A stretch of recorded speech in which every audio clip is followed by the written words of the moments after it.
everybody to turn your camera on today. Tamara is playing us a song, which is, the title is called Life Happens. And don't we know it? Life happens. As a matter of fact, Gary's not feeling well, so he won't be joining us today. And so because I absolutely love this mastermind, I agreed to go ahead and take it on. And part of the reason why I do that is because I learn as much from you all as maybe you learn from me, possibly. And yet it's going to be just a great opportunity for everyone to share. So I highly encourage everyone to turn your cameras on, participate as much as you would like to. It's going to be a good conversation, and we'll roll with that. So here's how I'd like to kind of do this today. So we'll start out with just kind of an opening, and we'll get things kicked off here in a minute. And then we're going to dive into some of the ahas that you've had with Mega Camp and what you saw on Mega Camp over the past couple of days.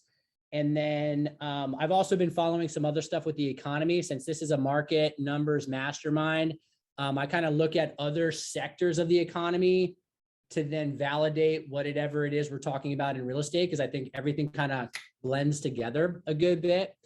And then we're going to dive into the market numbers and the market stats.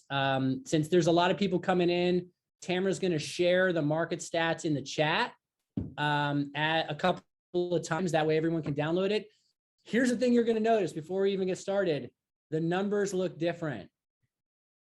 The numbers look different. And you're going to find out why here today. So we had an opportunity to reconcile how we were pulling the numbers. And so I'll talk about that. I'm going to show everybody how I pulled them, and then how I use them as time goes on. And so we're going to keep on cranking on. So first thing I wanted to do is just to kind of start with some gratitudes. As Gary likes to do, tell me something good. I like to start with some gratitudes. I first and foremost want to express some gratitude to Tamara. I so appreciate you and what you're doing and everything that you do. I got to tell you, you are the glue that makes the Ubaldini group, as far as all 1,100, 1,500 agents go, and especially with what, with life happening, I so appreciate you. So thank you.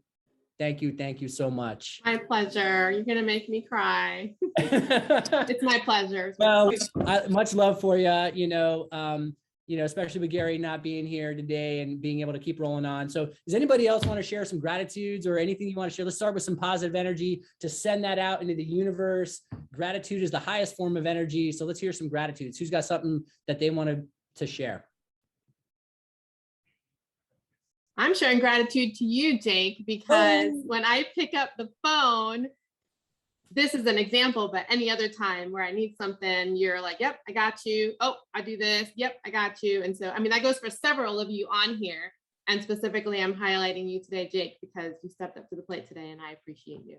It's my pleasure. It's what we do, right? It's culture. That's why we're here.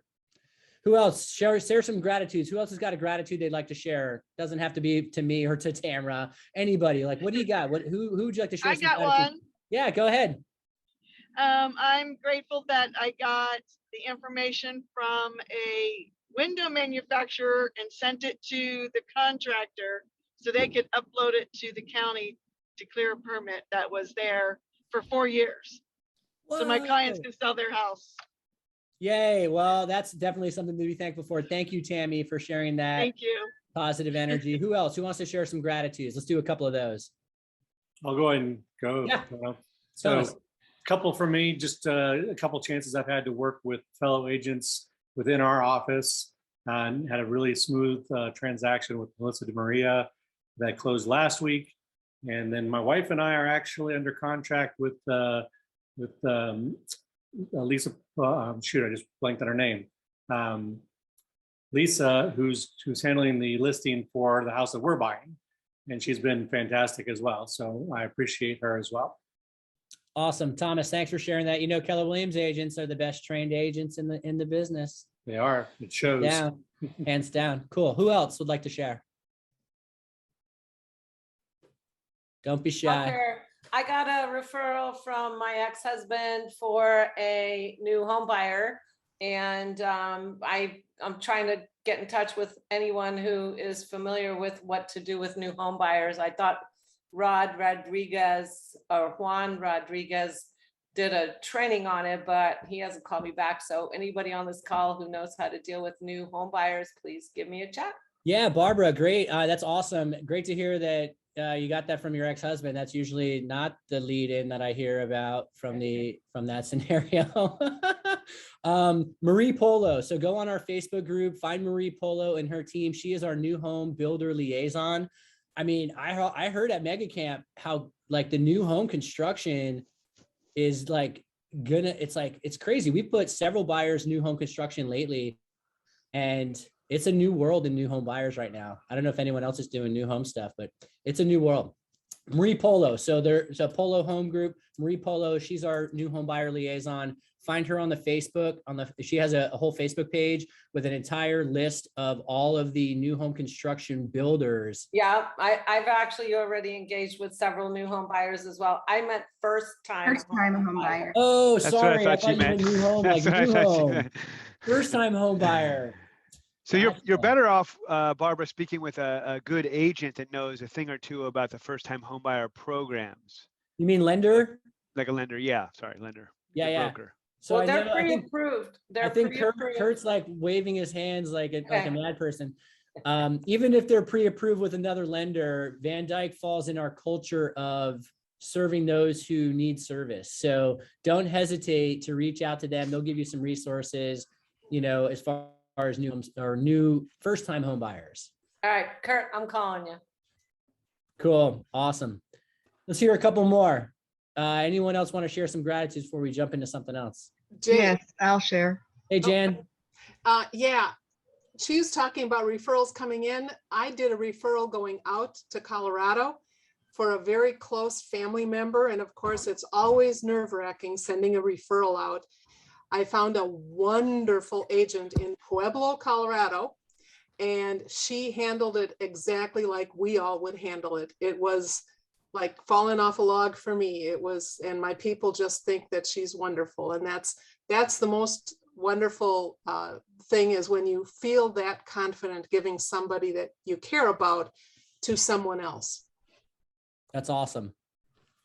Thanks for that, Jan. Yeah, I hear it. And that was one of the big things I even talked to. I mean, I'm hearing Mega Camp like resonating through everything we're saying today. Like if you're not connecting with the KW referral network, like there's huge opportunity there. Huge. I think right now we've got about 25% of all of our volume right now has an agent referral attached to it. 25% of all of our closings right now.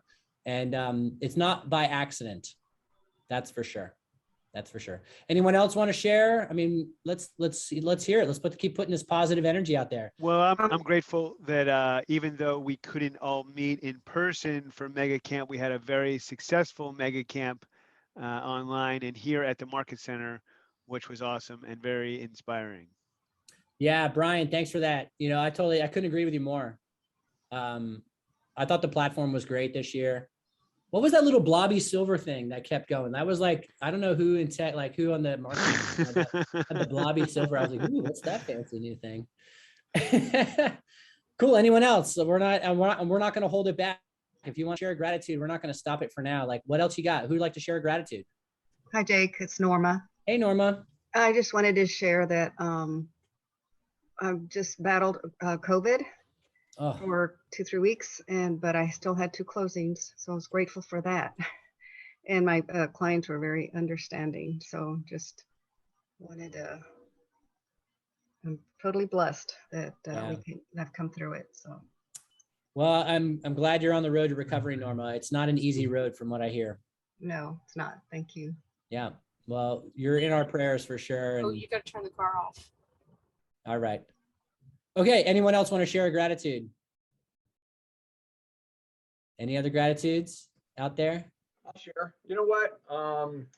Jake, you and I just completed a transaction together, and I just want to say thank you on behalf of my buddies that, we held it together. The appraisal came in a little bit short, but everything worked out awesome.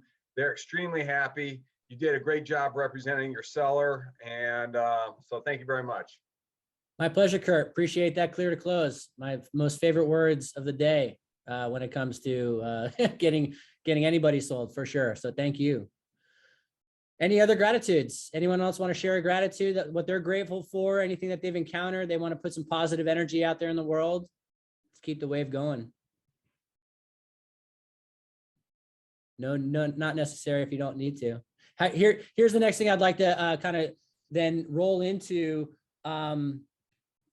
Let's transition that into something good. So what else have you heard in your business or heard around? What have you heard that's something good in your world of business, or I mean, that you could share that we could all learn from? Anyone else hear something in their world, something good?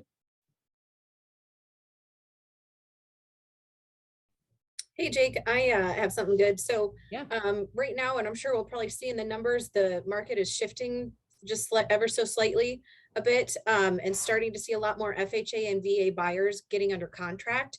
And they are so appreciative of it. Like, they're like, finally, it's my time. It's our time. And sure. I just had sellers accept over 2 other cash offers, a VA loan, and it was, they are so determined to buy this house that whatever they can do to, please don't think it's a deterrent. We'll come up with the cash for the appraisal. We'll do this or that.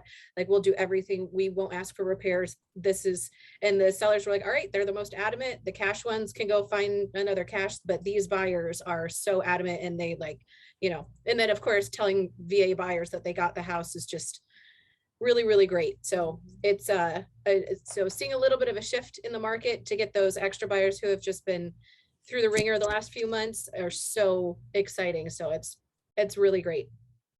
Anna, thanks for sharing that.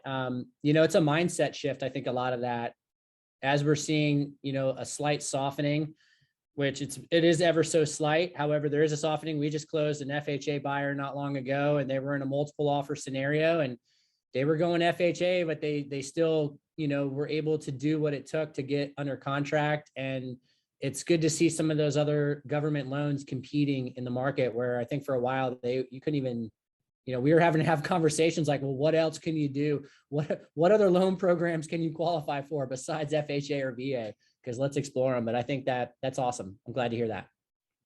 Cool. What else? Tell me something good. What else you got that's good in the world right now?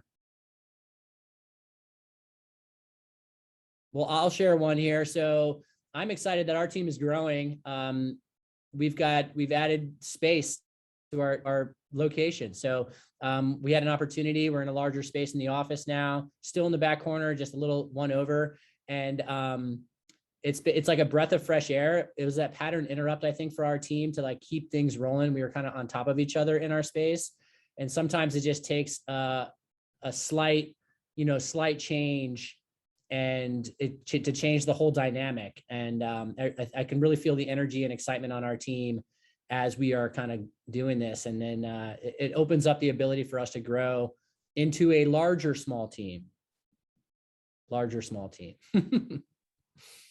Cool. What else you got? Tell me something good. They say you have the biggest small team here, Jake. That's pretty awesome. What? Yeah. I don't know about that. Yeah. Thank you, Brian, for that. Anyways, Cool. What else? Tell me something good. What you got going good in your world? Who else would like to share? We've got about 38 on the meeting today. Who'd like to share something good? Let's hear some good stuff. I'll go again. I got plenty to be grateful for. So love it. I just did the train the presenter class with Dick Dillingham and Holly and John Prescott down in South Florida. In South Florida, yeah, we were in Pembroke Pines. I see some other people that were in the class that did too, if they want to speak up, but I passed, so I'm going to be an FES instructor for 2022. Hey, so wow, awesome. Anna, that's so great. Did you ever think, I think back a couple of years ago, did you ever think that you would be like what you're doing right now and where you are in this next step of your world?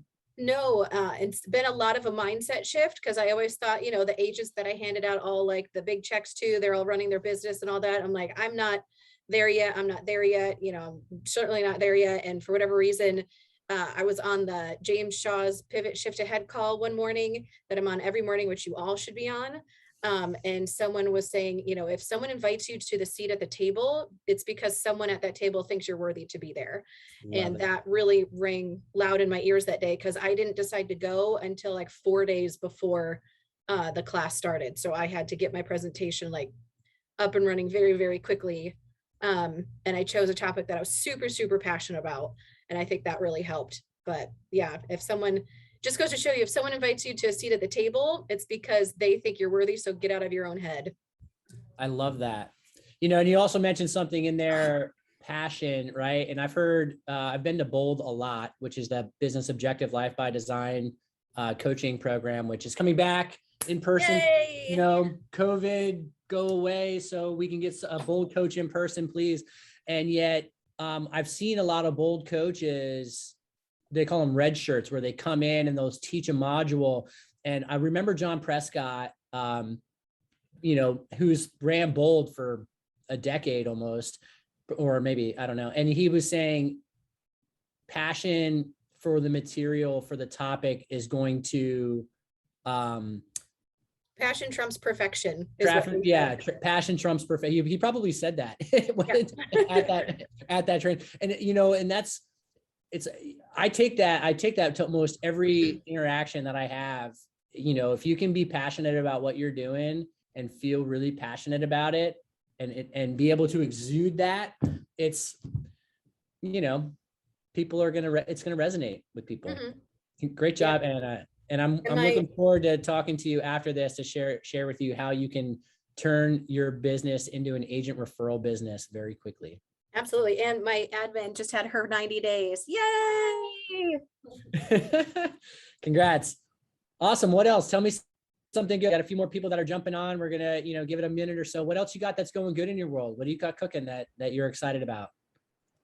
It's Barb. And Anna, I am so not surprised that you are where you are. Oh my gosh, she's articulate and pleasant and smart and geez, oh Pete.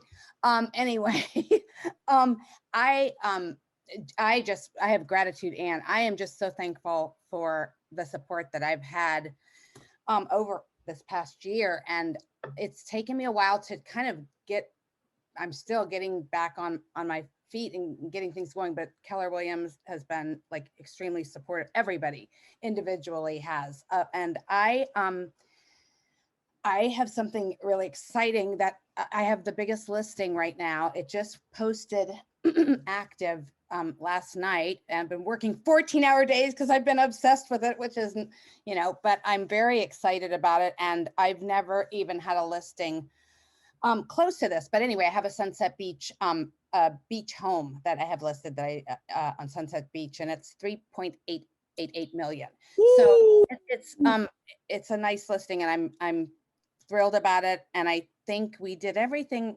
right, because my phone's blowing up today.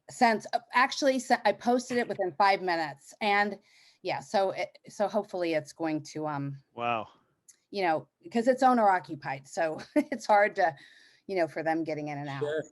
So I love you just said that, Barb, because you know, it's not long ago when even a listing in the 800,000s, it was an 11-month supply of inventory. Like that wasn't that long ago. And right. Now you're telling us a 3.9 million and your phone's ringing off the hook. I mean, that's awesome. That's crazy and awesome. I'm happy, and I feel confident about everything is working. So I'm really happy. We had to have the photographer out 4 times because I don't like cloudy weather pictures, and that was he worked with me. He tried to paint in the sky. But anyway, that's just awesome. Whatever. Awesome. So for those, just take a quick moment. For those who are just jumping on, just a quick update. Gary's not feeling well today, so I'm taking over the mastermind. So that's why you don't see his face on here. We're doing tell me something good or share a gratitude. So anybody who just jumped on, if you'd like to share something good or share a gratitude, what have you got going on in your world that you're excited about, that you'd like to share, or that you've got a gratitude you'd like to give to somebody? Let's put some positive energy and some positive run at what's going on right now. It's your 1 or 2 more. Well, I'll thank Kevin. Kevin's been a big help to me down here in the office, and I want to thank him for his support and his encouragement. Kevin Deely, you're the man. I appreciate you. Thank you, Sarah Brian. I appreciate you. Calendar wizard for the U Baldini training calendar from Palm Harbor. Cool. Thanks for that. Anyone else? And we'll roll into the next topic. One more. Let's hear one more. Tell me something good or share a gratitude. What have you got? Don't be shy. I encourage everyone to turn their camera on too, unless you're like in the bathroom or something. I think you should pick on people, Jake. No, I'm not picking on anybody. That's not what this class is about. I have one. Yeah. I'm Dinah from Keller Williams Tampa Properties, and I have to say I love listening to the Pivot Shift call because it gets me in the right mindset every single morning. I've been listening since day one, and my business has accelerated because of that. Awesome. So it was a little choppy there. I heard you say talking about the Pivot Shift call. Yes, I'm driving, so that's why I'm not talking. Yeah, I mean that I couldn't agree with you more. Is that Dinah? It was a little, I think it was, that's who it was. Yeah. Hey. And so that Pivot Shift call is great. I usually with my, life happens schedule, I'm catching like either the rewatch, like the intermittent Facebook feed of it. But that really, I mean, and it's I was so not surprised to see James as VP of Learning now, that announcement. If anybody's had a chance to sit in on his classes and just feel his energy, I mean, I think he's been my bold coach 3 times, and he's really like, it was funny. I was thinking about career visioning, which is like our, the Keller Williams hiring program. And it's like, name 3 people that you admire most. And he's on that list for me. And I'm sure he is for a lot of people too. And it's a big deal. So thanks for sharing that. 7 to 10 days. All right, cool. So let's keep rolling along. And again, here's how we're going to roll. So we're going to dive into just some Mega Camp ahas, because I think a lot of people are kind of buzzing from what they've heard at Mega Camp. Gary, I know usually puts out, some inspirational stuff, but I think we kind of got our inspiration for this morning. And so I want to jump into that. And then we're going to dive into, as we're talking about some stuff from Mega Camp, some other stuff that I'm seeing in the economy as a whole. This is a market mastermind. And I think real estate doesn't stand alone from that market. A lot of things that happen in other sectors drive what is going on with our, just with our industry. And then we're going to dive into the market, our numbers for the 3 counties. And keep in mind, Tamara, I see a few folks jump on. So if you could put that back up there. And then there's the stats. You'll notice that the stats that they're a little bit different than the ones you've seen in the past. So I'm going to be showing not only how we pull these numbers, because I think it's important for everybody to know how to do that, and then also how I'm using them in appointments. Cool. So let's jump into some stuff on Mega Camp. So let's keep this as a mastermind. Again, I'm learning as much from you all as you're learning from me, and there's a lot of power in this room right now with everyone who's here. What did you hear in Mega Camp so that stood out to you, that you took away, like one aha? What did you hear an aha from what you saw in Mega Camp that you'd like to share?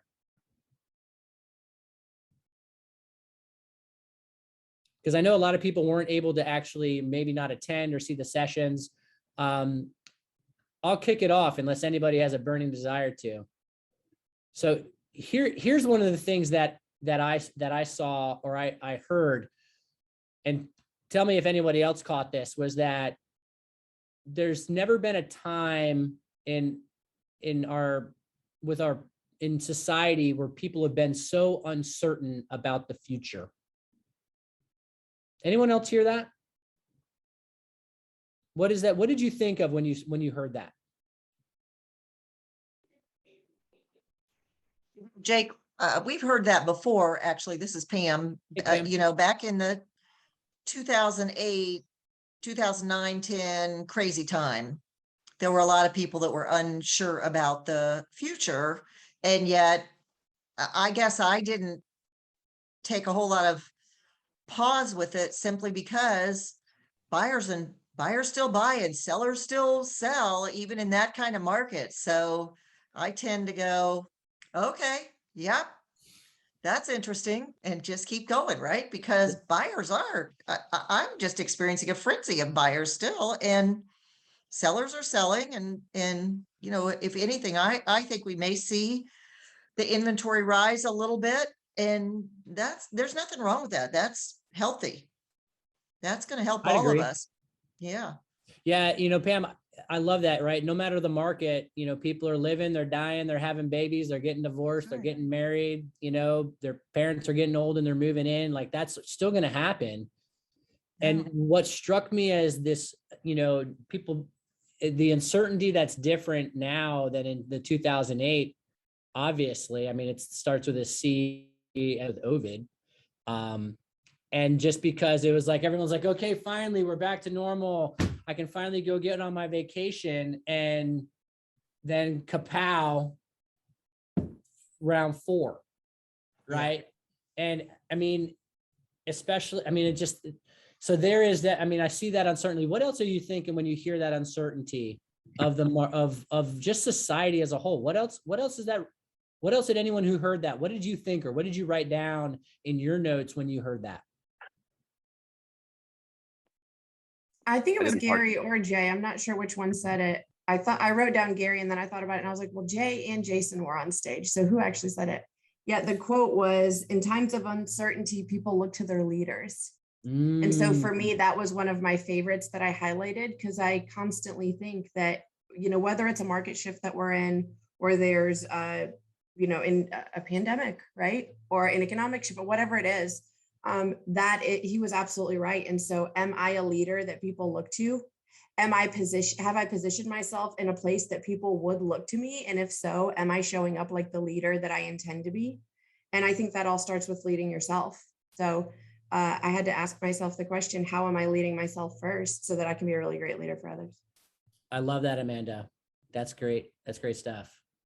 Yeah, I think we all need to remember too, Jake, if I could add one more thing about that. I like Amanda's point too, is as leaders, the way we project our confidence or fear in the market is what is quickly absorbed. So if we carry ourselves with confidence in the market and confidence that it is a great market. I mean, buyers are getting interest rates that are unheard of in the last 40 years or more, and sellers are getting prices that are incredible right now. This is a win-win market we've never ever seen before. In the nearly 20 years I've been in the business, I've never seen a market like this, right? So it's just amazing. Usually it's a win and not so much of a win for one side or the other, and it's a win for both sides right now, which is amazing.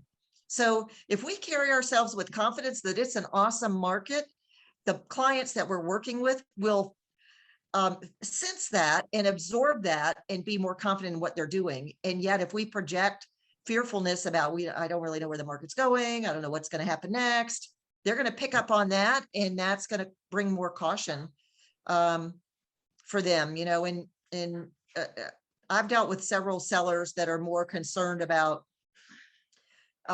is there potential. Their concern is there potential for to make more money if I hold on long enough, right? And I'm sorry, my dogs are barking in the background. I apologize for that. Somebody's at the door. But is there, you know, do I have the potential? Am I cutting myself short if I sell now? Should I wait 6 more months? I don't have the crystal ball for that. And buyers, on the other hand, are like, some of them are concerned about, well, our price is going to drop. Should I wait?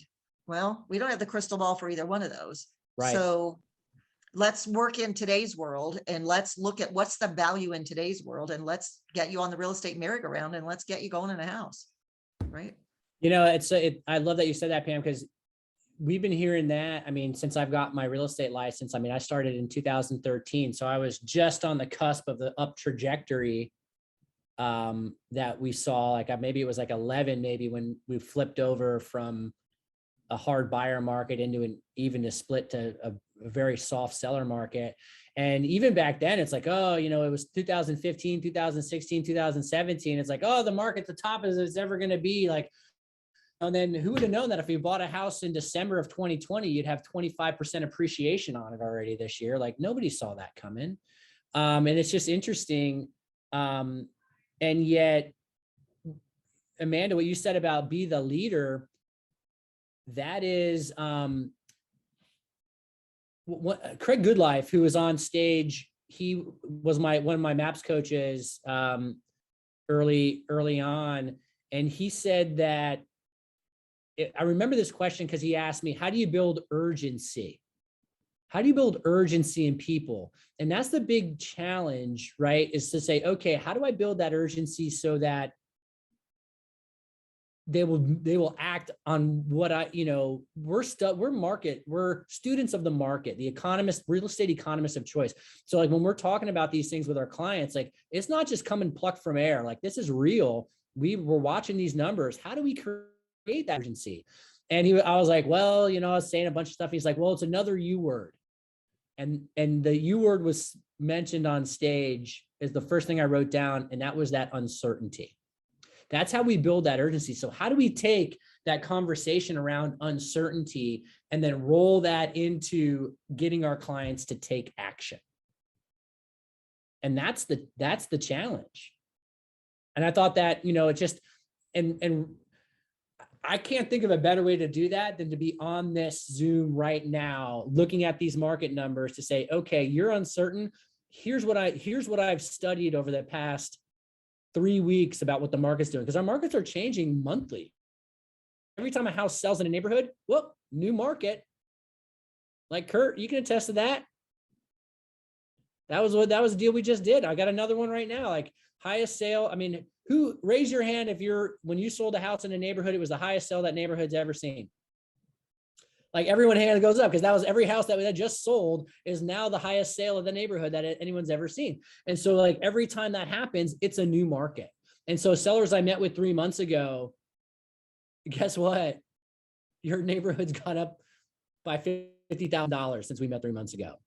And when is that going to change? We don't know, right? So that uncertainty. So how do we roll that in? And so that's pretty powerful stuff. What else did you hear or around that or around other things that Mega Camp that stood out to you?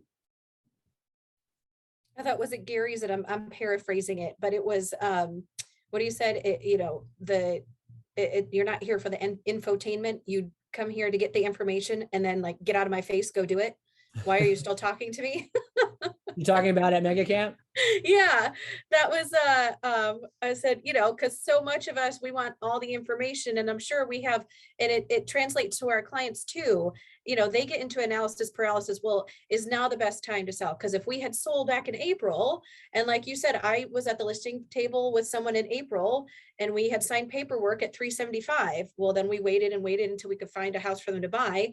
And we just went under contract on their listing at 465.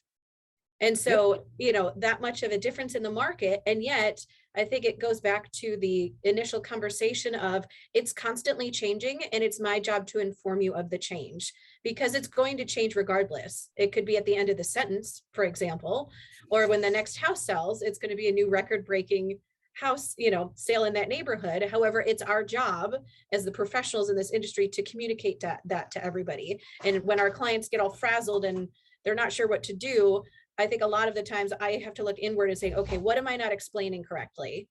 Am I not asking enough questions?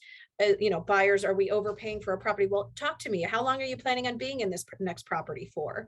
Have you ever considered turning it into a rental if you needed some cash flow and you needed to actually move? Because we have plenty of those options here. So if we need to chat about that, we can, but no, I'm your person to go to for those items. Awesome. Anna, thanks for that. You're totally right. And you said something in there, you said a lot in there that I really liked. And I was listening to you and I didn't write it down. So I'm just going to roll on, move on past that. What else so what do you all think about that? I mean, what are your thoughts? I mean, I know a lot of other people heard that or heard something on Mega Camp. What else did you hear that stood out to you? There's one thing that I heard that was, oh, go ahead. Somebody else is going to say something. Here I am way over here. Hey, Judy, go. Hi, Jake. I got my team here with me. I kept hearing, one thing I want to say is I feel like hearing Gary Keller speak is kind of like the rudder in the water on a stormy sea. So I might, I'm on the boat and I'm rocking and I'm shaking, and then you put the rudder down and it stabilizes the boat. Okay, I can put the sails up now. I'm going smooth, And so, can you hear me? Yep. Okay, good. I wasn't sure. And so I was very, of course, paying attention to his every word, like I always do. But what I heard him say over and over was intentionality. That's kind of the key word I heard. Intentionality that, relates to what are you doing? Are you doing it for a reason? Do you know what your why is? Do you know what your goals are? What are you trying to achieve? And I think he mentioned that word a number of times. And that, I think it has to do with kind of like Pam was saying too, and Anna, but you have to just stay focused on your next step and what your vision is, and not let all those rocky waters that are all around you determine you. And then it goes back to the basics. I mean, determine how you're going to feel about your day or yourself, or, and it goes back to the basics again. Your database is your business. And, what he said was, another thing that really hit me was, we were talking about ordinary or extraordinary. And what's the difference between ordinary and extraordinary? And Gary Kelly says, well, the extraordinary person does the right thing. What does that mean? They're intentional. Yep. And that's the difference. Otherwise, the ordinary person just lets the ship rock, or, doesn't raise the sail or adjust the jib or whatever it is. But which in our business is going to be, of course, we know lead gen. And what is your there's many different ways to lead gen, not just one way, but the bottom line they keep reinforcing goes back to your database. Are you in touch with your database? Are you talking to your people? Are you building your relationship? And he also said one more thing. He said that, I can't see my note right now where it was, but he said relationships are the culture of KW. And I believe that to be true. So. Yeah, Judy, thanks for sharing that. I wish I was there. I wish it was in Austin. Yeah, me too. Together, but given what we had, it was awesome. Yeah, no doubt. And it goes right back to just what Amanda was saying about your people are going to be looking for leaders. They're going to be looking for somebody who's going to be the rock, or the rudder that's going to be able to keep them centered, and Gary, I remember Gary Ubaldini always saying, like, I'll never put a dollar figure on your motivation to sell your house, or I'll never put a dollar figure on your motivation to buy a home. And it's, and my job is going to be to give you as much information as you need to make the best decision possible. And that's the same thing, like what Gary was saying on stage, with the database. And, it reminded me, I wrote down when he had that E2P, right? All of those agents out there that are running entrepreneurial businesses, not purposeful, they're going to hit ceilings that they're not going to be able to break through. And it is, when I'm at listing appointments and I hear about what some of these other agents have told sellers, and I'm thinking to myself, well, we're not hobbyists when it comes to this. Like, this is very purposeful. It's very intentional. Everything we do is a system, and it means something, and it's going to be something. And so I love that you said that intentionality. I've been keeping that word with me for the past couple of years. And it really goes back to what you were saying, Anna. It was like, I remember, we were at the Market Center on Alderman, and I was like a year in the business or two, and I was looking around at all these agents that are crushing it above what production I was doing, and thinking to myself, like, how do I get where they are? How do I get that? Like, what do I got to do that? And then it was like, I took bold, and they were like, what's the bold law? That revolving around that. Don't judge your insides by other people's outsides. And I was just like, okay, keep my head down and just lead gen. Okay, pick my head up and look around and go back to lead generation and just keep going at it. And then one opportunity leads to another. Eventually you're invited into the room, and then eventually you're leading the room. And I love that. I love the way the relationship works within our company to be able to do that. Cool. Let's hear a couple more, and then we'll jump into market numbers. What else did you hear in Mega Camp, or are you taking with you that you saw out there in the economy? What have you heard in other sectors of the economy that might be relevant to what's happening in the real estate market? I've heard a couple things recently that were interesting to me. I heard two changes. One local, which may affect our business.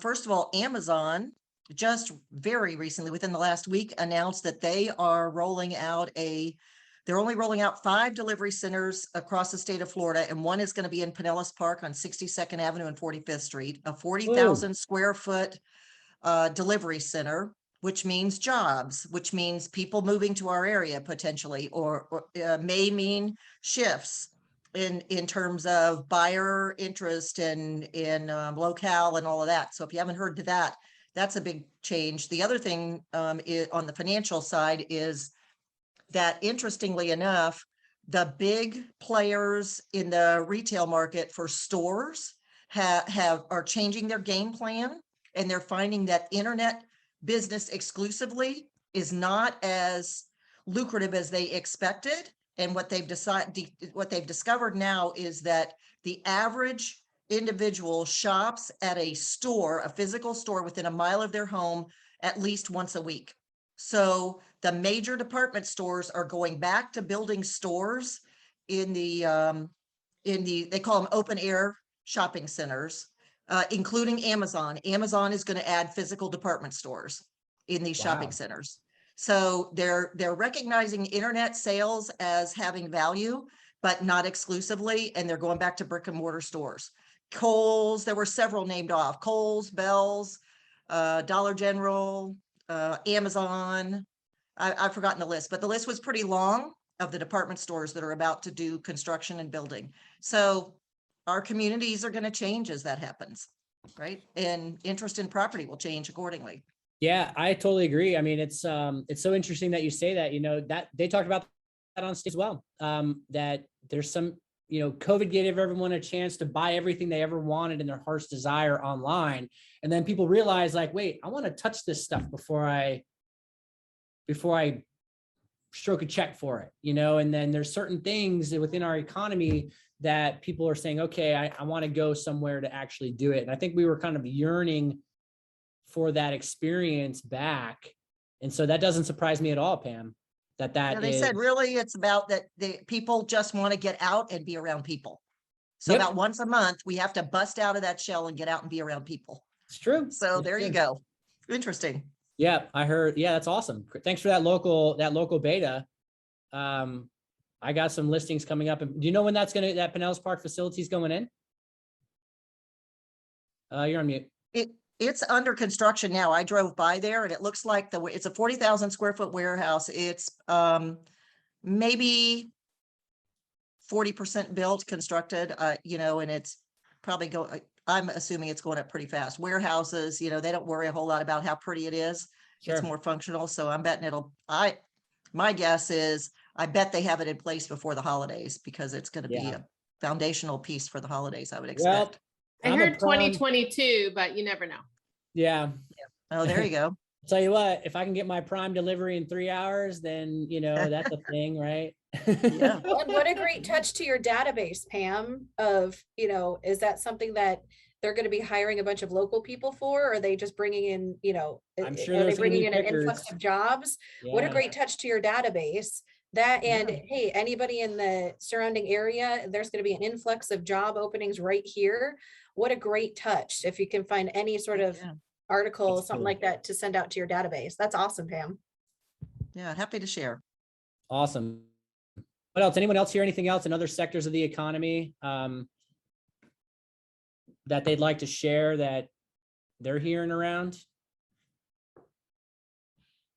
I saw something. I was listening to, I have a Raymond James referral source, and we share information, and he sends me out like a webinar they do. I'm going to share my screen real quick and show you this. So this was one of the things that I screenshotted this, and they're like, where's the economy going as a whole, right? Because that's, I think, a big part of what, our people in that uncertainty is like, where's this all going? Where's this all heading to? right? Nobody knows. And yet this is something that they shared, and they're not real estate company. They're probably want me to, buy more stocks with them or whatever. So they're sharing this, but they're like, the US economy is moving on all cylinders that they can actually measure, right? So like tax withholdings, that means people are working and they're paying their taxes. Vehicle sales are up, bank lending's up. The people are, this real-time activity, that's reservations at restaurants, hotel bookings, TSA screenings, all up.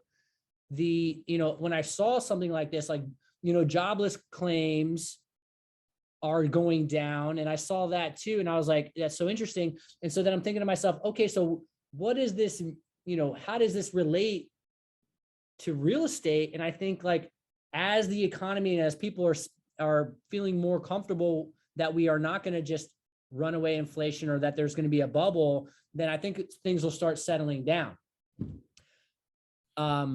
Has anyone else been hearing anything like that? Any of their other sectors of people who they're listening to? It's not really a different sector, but I saw that mortgage rates dropped again earlier this week. Some are even below 3%. Yeah, that's good news. Yeah, we're sub 3, right, Kurt? Is that right now? Yep. And Sorry about that, I was on mute. Yeah, the rates just dropped, and they steadied today. So yeah, we're at 2.875. Does that count for my refi, cash out refi too, Kurt? Sure. Well, and here, this goes back to another thing that I saw that I'll put on my screen, because this I thought was super cool and interesting, which was this. And I don't know if you can, I'll zoom my screen a little bit here. So this was something they were talking about the Fed and the recovery. And so what we're looking at here, and this was like their projection, was that they're buying bonds, right? That's what the Fed's doing, is they're acquiring assets in the form of bonds and such. And they're going to start securities. Yeah, mortgage-backed security. So they're going to start to taper that, right? And then here we are into next year, they're going to start to taper it. And then probably between March and, probably the second or third quarter, that's when we'll see the first Fed rate hike probably. Like, we're probably going to see it flat for the next 18 months is what the projections are from what I could see. And so like, if the Fed keeps their interest rate flat, I mean, it's going to, eventually they'll taper that, but I think that's going to impact, just the economy continuing to grow. Anyone else have a thought on that? I see head shakers. Hey, Jake, not quite so much on that. That was really interesting. Thank you for sharing that. Just thinking about kind of, other segments of real estate or the economy in general. We're having a personal situation here where my 24-year-old son is trying to find an apartment to rent or a house to rent. And that rental market seems to be as saturated and competitive as the sales market is. And I'm just curious, I don't have a lot of experience with the rental market here other than having been a renter for a couple of years before I bought. I'm just curious to hear what you guys are, what your kind of projection is as to what's going to happen with rental prices, because the rental prices are insane. Insanity. Yeah. I'll attest to that. I was just talking to, I was a server that was at a restaurant, and he was like, we're, talking about real estate, and of course my question was, how long have you been thinking about becoming a realtor? Because you're a server.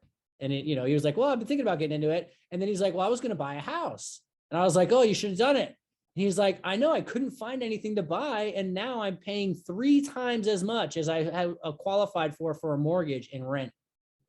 And I'm like, geez. And he's paying like $2,500 a month, almost $3,000 a month in rent.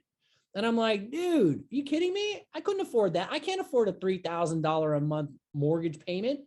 Or not, I don't want to, obviously, but that's where the rental market is.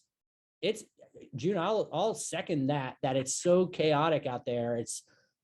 So I guess I'm kind of looking for, if those of you who've been in the business for a little bit, just some kind of insights as to where you think it's going. What would cause the rental market to crash? And I have another reason for asking. I am preparing to buy my first investment property, and so I want to be sure I'm basing it on realistic numbers and not numbers that are temporarily inflated, in terms of what monthly rents are. So if anybody's got any insights on what might happen in the next couple of years, I'd be interested to hear that. Hey, Jack Batesall, you got any insight on that? I was just going on mute myself. So, we have rentals all over Pinellas County, and I'm in some partnerships and things like that. And the rent it's outrageous, and it keeps going up. And what's happening is that because what we're seeing is the prices of houses keep going up, and for investors to stay in it and be able to get rentals, they have to price the rent for the cap rate or the return on investment to make sense, right? So what happens is that over time, the rent, like Palm Harbor rent, Dunedin rent, some parts of Clearwater, Pinellas County, just in general, is going to end up, it's going to be skyrocketed. And what's going to happen is that it's going to be expensive to live in Pinellas County. And then the other large challenge, you're talking about the service industry and servers and people that don't have the high paying jobs.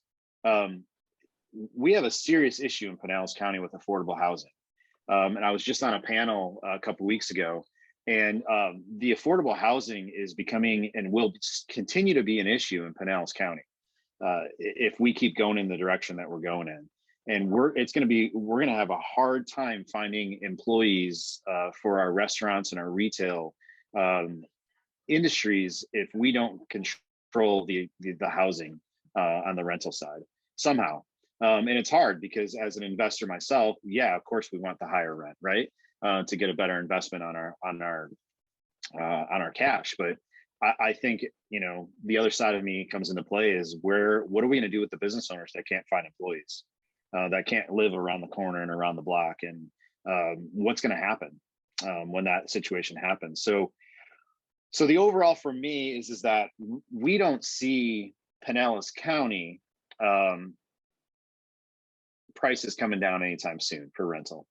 If anything, like I was just at an EDC meeting about a month ago, and they were talking about numbers, and we're seeing that basically, or what these economists are saying is that everything's going to kind of stay level. But that level, that plateau that it's going to hit is a high plateau, right? It's staying high. And the amenities that Pinellas County has, just as in general, we're doing well. Look what happened during the pandemic in Pinellas County. So, when you look at stuff like that, it's real hard to take a look and see that rents are going to be dropping anytime soon. It's going to be tough to see it. Yeah. Thanks for sharing that, Jack. Does that give you some of the insight, June, that you were thinking of? For sure. And that goes right along with, and I'll share this as well, since I got my screen here pulled up. This was another slide that I took a screenshot of, which was inflation and the driving inflation. This was, I think, pulled by the San Francisco Federal Reserve, this study. And I zoomed in on this section right here, which is COVID insensitive inflation versus COVID sensitive inflation. So what we're seeing right here is the inflation due to factors relating to COVID, supply chain, people, whatever that case might be, the cost of lumber, right? We've already seen lumber starting to come down. We've already seen that. And the other slide here is that the supply chain constraints starting to normalize. It's already starting to come back down. And what they were stating in this call was that they're likely that, by the end of this year, we're going to see it starting to come back to kind of normal now that we've figured out how to live during COVID. And that stood out to me because once we can kind of get past that, the actual inflation, this non-sensitive, non-COVID insensitive inflation isn't up that high. Like the inflation that's out there right now is circumstantial, and the circumstance is COVID. And once we can get a grasp, or we're starting to get that grasp on how to manage that, we're going to start to see that inflation come down. And I think the Fed really likes that. That's really what they want to see. They don't want to see it run away, because that then gives them permission to start to raise interest rates. But at the same time, we're seeing, jobs, more jobs than ever. And Gary talked about that. What did he talk about? And there was a slide I'm flipping through here that I can't find it here. Anyways, that there's like the jobs are there. Like people, if you want to work, like we're adding a lot of jobs to the market, and that's really what the Fed is wanting to see. I don't know. What are your thoughts? What are you thinking about that? Or have your clients been bringing that up? I mean, I'm sure everyone's like, have you seen the cost of $75 for 3/4 inch plywood? Are you kidding me? Yeah. I think a lot of investors that in the past were really active in the market in terms of buying properties backed off a while back. They're just not doing it because they recognize once they spend that larger amount of money for the property, in order to get the return on investment, they're going to expect to get that higher rental rate for an extended period of time. And there's a question mark about how long they're going to be able to do that. Sure. So I think that's a concern. And I also think what impressed me about Gary's presentation, if you notice, I can remember from a family reunion several years ago. Hold on a minute.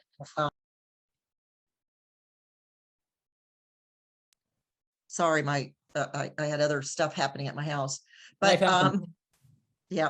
So what Gary had illustrated before was prices were going up. This was in another economic era, but it's the same point. And that when affordability isn't going up as fast on the charts, eventually we reach a point where prices have to come down because the public, the general public, isn't financially positioned to be able to buy anymore. And that's kind of what he alluded to in his presentation for Mega Camp, was that gap was there.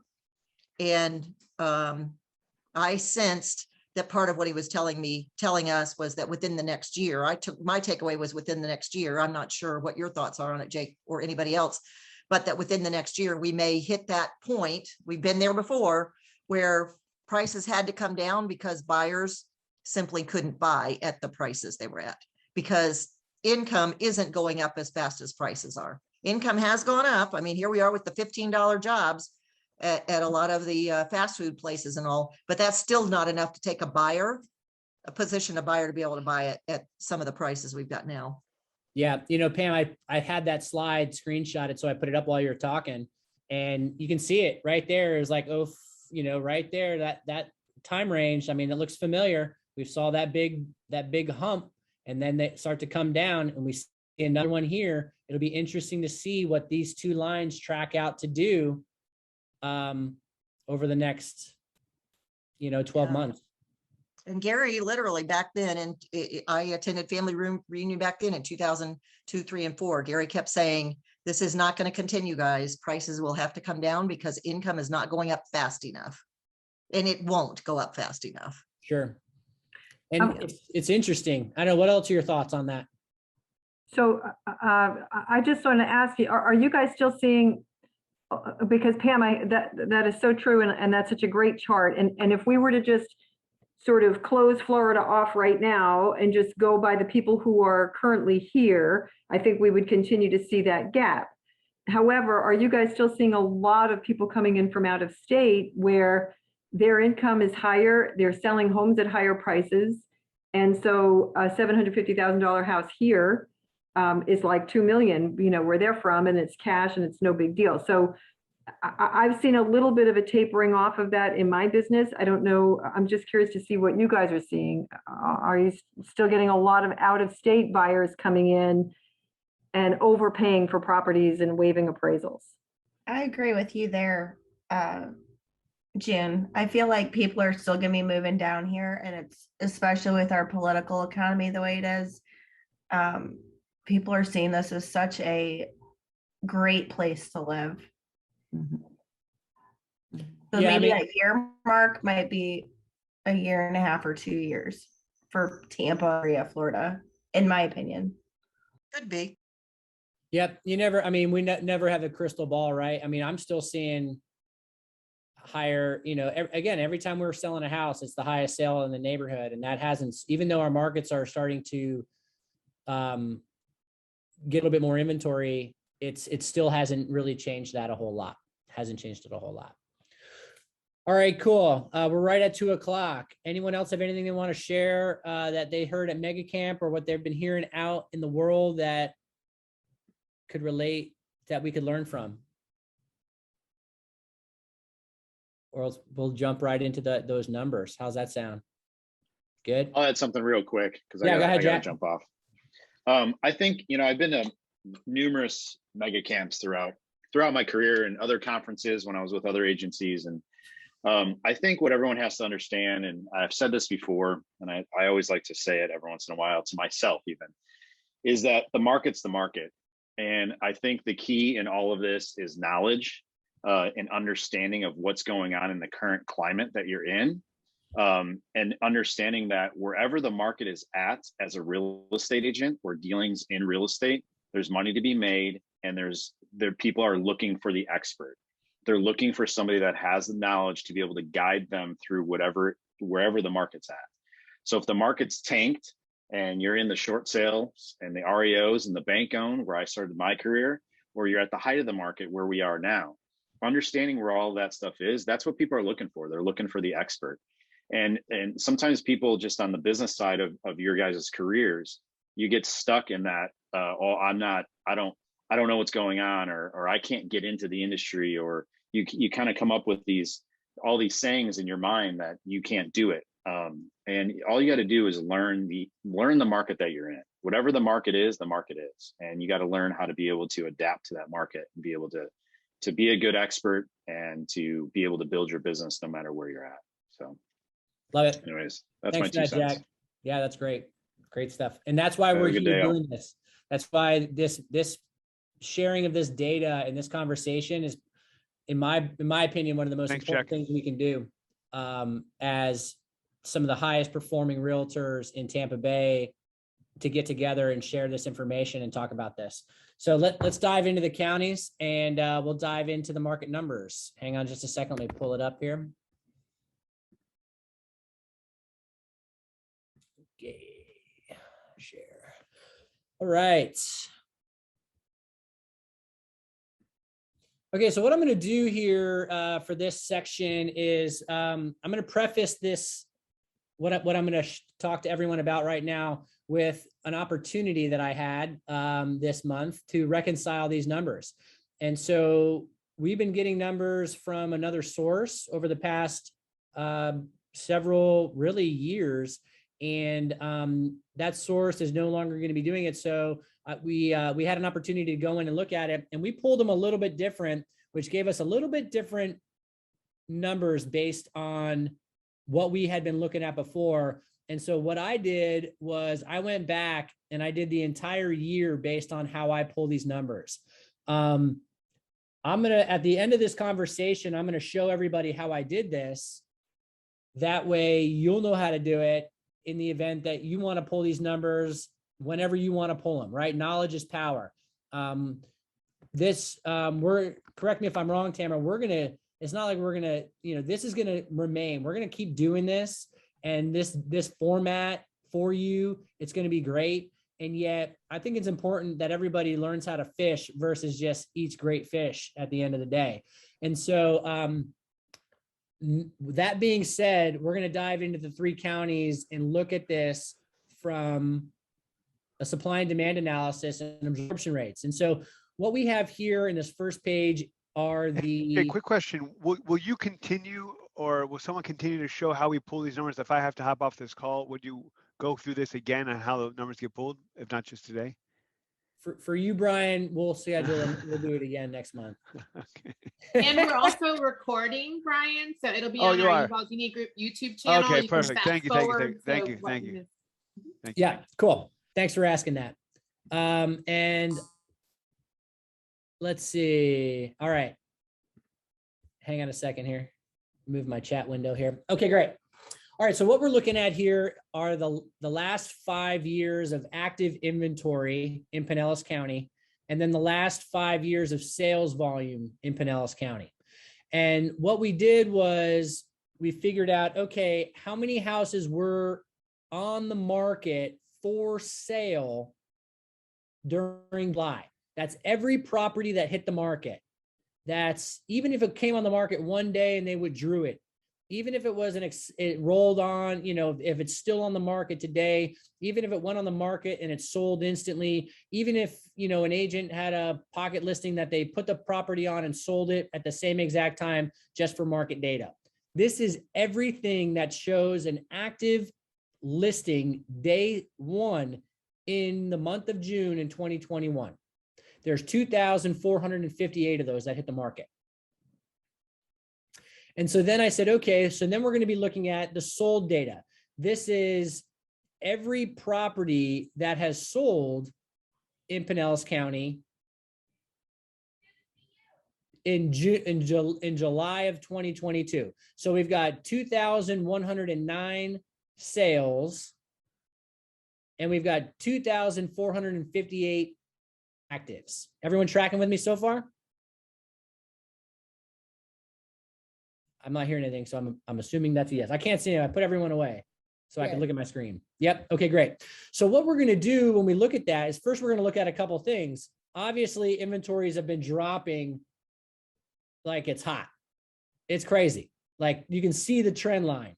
And that started with COVID and has gone down, and then it's like we thought. I was thinking maybe January we'd get a bump. We didn't. It stayed low, and then we got a little bit of a ride out here, but we're still holding pretty level with inventory levels.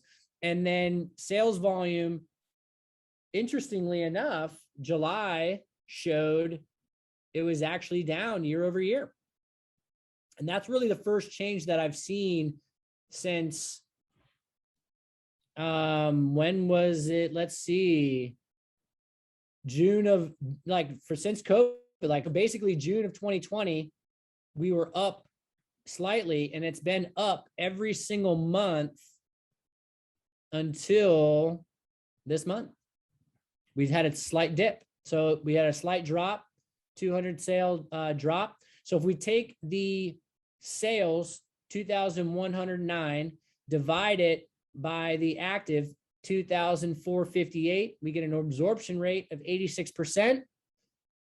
And so absorption rate is how fast the market is absorbing the product that you're analyzing. The higher this number, the faster the absorption rate, which then gives us, if we divide that by the whole market, it gives us a 1.6 months supply of inventory.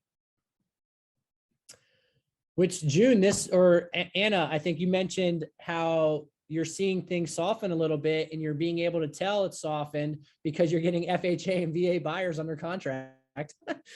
So let's live here for just a moment. So what are your thoughts when you read that? What are your thoughts when you see that? It's still a seller's market. Yeah, it's still a seller's market. And so the seller's market, you know, what the National Association of Realtors tells us is that a seller's market is from a 0 to about a 4.5, 5 month supply of inventory. And then an even or split market is going to be like 5 to 7. And then anything above a 7 month supply of inventory is a buyer's market. So we are still in an extremely aggressive seller's market. We're not 2 weeks supply of inventory aggressive. Like that was insanity, right? Which we were for a short time. However, I mean, I think we were April and March, even when I went back and kind of reconciled this, it was still pretty active. And yet a 1.6, it's almost like, whoo, finally things are starting to slow down. 1.6 months supply of inventory. Whoo, man, I thought, whoo. But it is still an extremely aggressive seller's market. What else are your thoughts on that? When you see that? Premium prices. Premium prices. What do you mean by that? Well, I mean, obviously with the amount of inventory on the market, the seller's going to ask a premium for the house. Yeah, we're seeing home values appreciating. That's what happens in a seller's market. Yep, premiums, the home values are appreciating. We just talked about that. Every time you sell a house, you're setting the new market in the neighborhood. every single time it sells. Well, and I think, Jake, it also goes to say too that, you know, even in a severe seller's market like this, the property still needs to be priced accordingly. That buyers are anticipating the asking price to be the starting bid. So if you overshoot that, and, you know, we're still seeing expireds and withdrawn listings and properties that are sitting on the market because they went too high, because that's what buyers are expecting, is to pay significantly over asking. Well, if we're not looking at the numbers correctly and telling the sellers, yeah, price it wherever, it'll sell it, you know, sky's the limit. Well, no, we still need to price it accordingly, because this is what buyers are expecting to do, and let the market do its thing. Love it. Anna, you're totally correct. You know, what we talk about is we got to price it in the market and we got to drive it up, right? Because buyers want to feel good about going to see the property. They want to feel good about getting in there and saying, okay, this house, it's priced, you know, it's priced aggressively.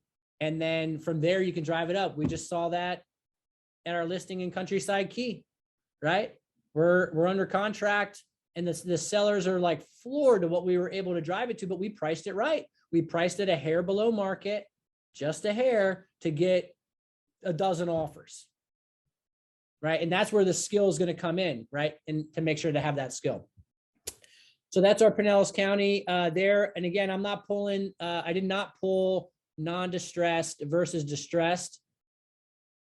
And I guess I didn't do that for more than one reason, but mainly because we're not really seeing distressed properties in our market right now.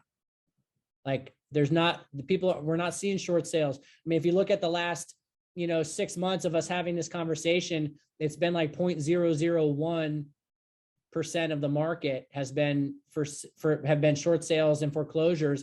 And the market data, because there's no data, it's been there's been no real trends besides that they don't exist. Is anybody else seeing that?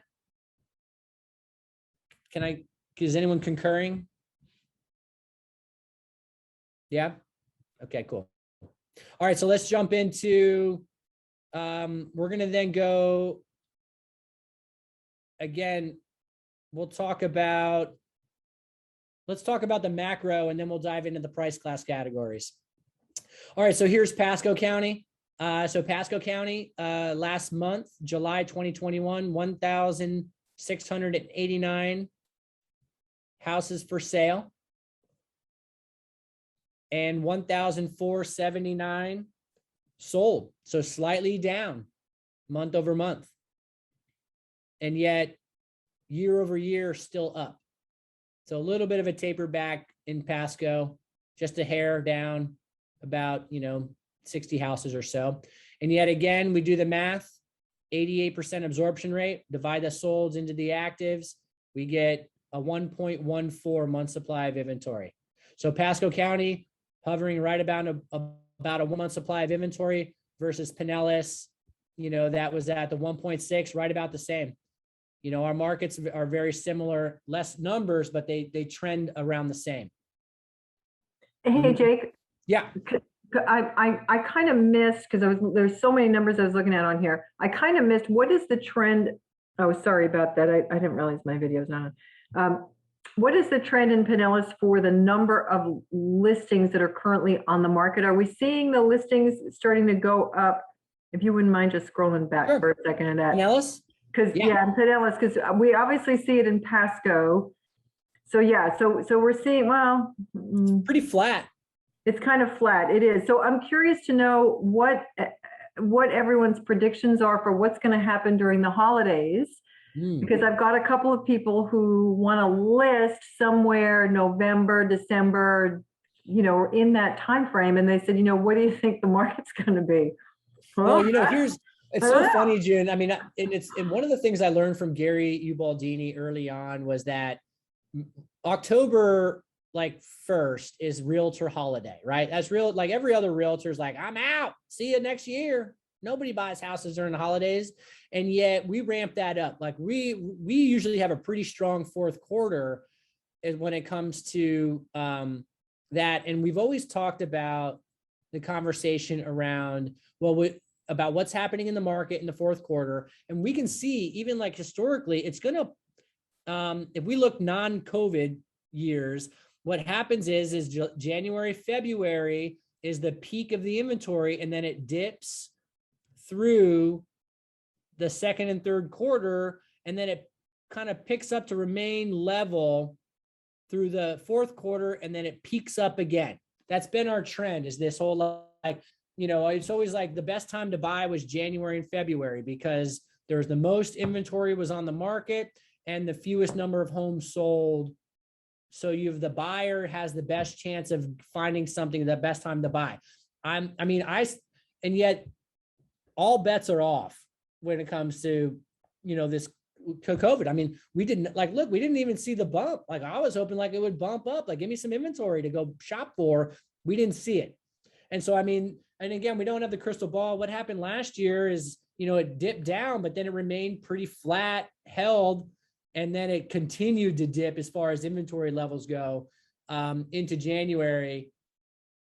And if you look at the sales volume, it's still kind of mirrored the normal trends where January, February are the low, and then it peaked back up in March. It rode high through the second quarter. I mean, schools drive Pinellas County market. It's not uncommon to see the dip down in August and September, but then it's going to hold flat. Now, somebody mentioned earlier about, you know, the out-of-staters. I've seen more out-of-state plates this summer than I've ever seen on the roads driving around, like New York, Ohio, Michigan, like Georgia, California, so many out-of-state plates.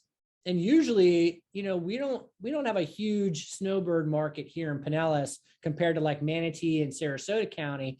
And yet I would say we're probably going to have an aggressive fourth quarter.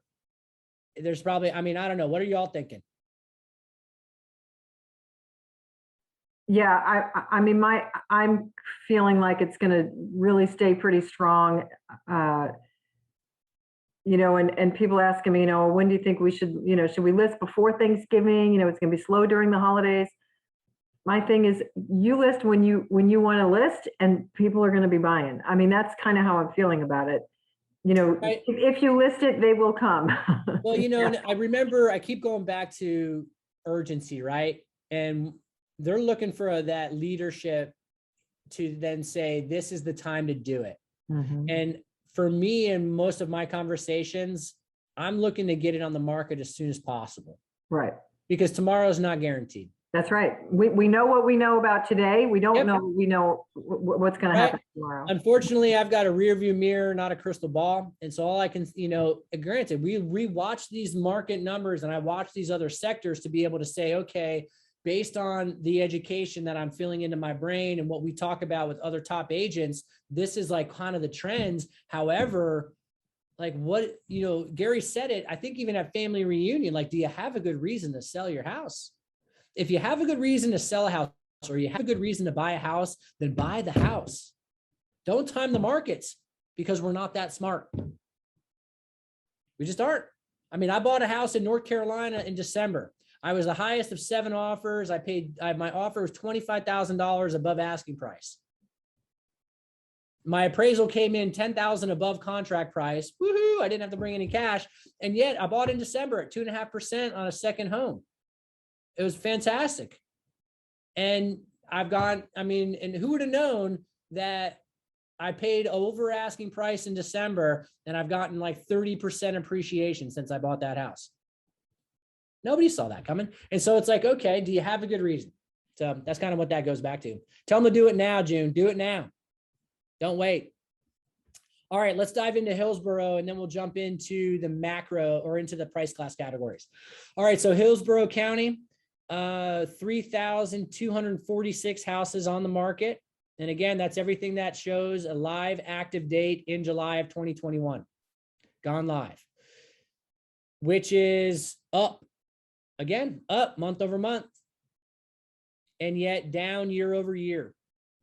And this is right where we started to see that dip really starting to come in after COVID, right? We can see there's pre-COVID and then COVID hits. We absorbed those properties and people didn't put them back. They were like, I don't know how to sell my house in COVID.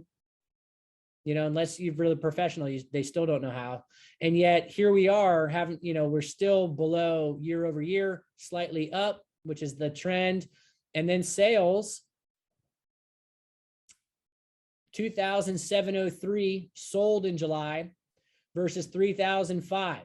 If you remember last month, it showed a little bit different on the market numbers than 3,005. If anyone's a high C out there and they're checking my work, I'll show you why. I'll probably give you some insight as to why it reads that once we go through the next section of this. And yet we take the solds, divide by the actives, 83% absorption rate, market as a whole, a 1.2 months supply of inventory. So right around a month and a quarter supply of inventory. Still phenomenally aggressive seller's market, macro. Who's out there in Hillsborough County that can attest to this and seeing this happening? I can see that. Tell me more, what you mean? It's just the number of properties in a certain price range are limited and you are competing for a little bit longer period of time. Gotcha. What price range are you seeing that competition mostly? Well, I have a lot of first-time home buyers who are just trying to get out of the apartment. So 250 to 300, I've seen it jumped to like 300 to 350.